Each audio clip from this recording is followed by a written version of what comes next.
무산될 것으로 보였던 조국 법무부 장관 후보자에 대한 인사청문회가 오는 6일에 열리게 됐습니다. 민주당과 한국당이 이렇게 합의를 한 건데요. 네, 국회 취재기자 연결합니다. 곽준영 기자. 네, 국회입니다. 민주당 이인영 원내대표와 한국당 나경원 원내대표가 회동을 갖고 오는 금요일 조국 법무부 장관 후보자에 대한 인사청문회를 열기로 뜻을 모았습니다. 내용을 조금 더 자세히 짚어보면요. 우선 조 후보자에 대한 청문회는 일단 오는 6일 단 하루 열립니다.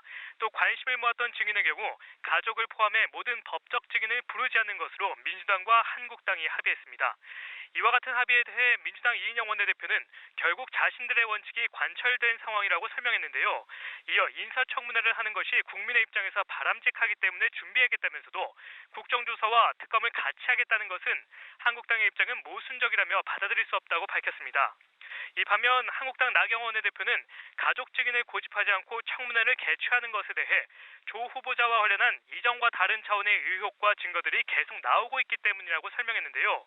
이 가족을 포기하더라도 법무부 장관으로서 부적격한 조 후보자의 실체를 드러낼 수 있어 양보를 한 상황이라고 밝힌 겁니다.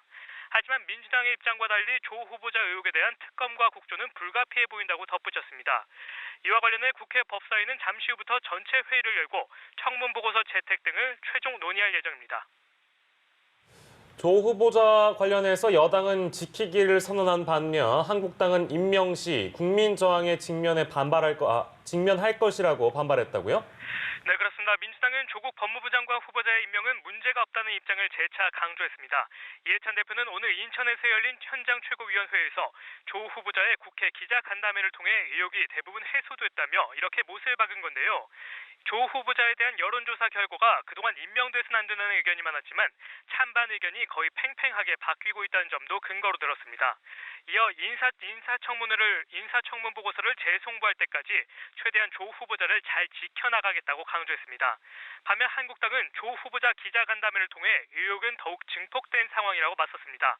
황교안 대표는 온갖 꼼수로 청문회를 무산시키더니 수사를 받아야 할 조국에게 셀프 변명쇼까지 열어줬다고 여당을 향해 날을 세웠는데요.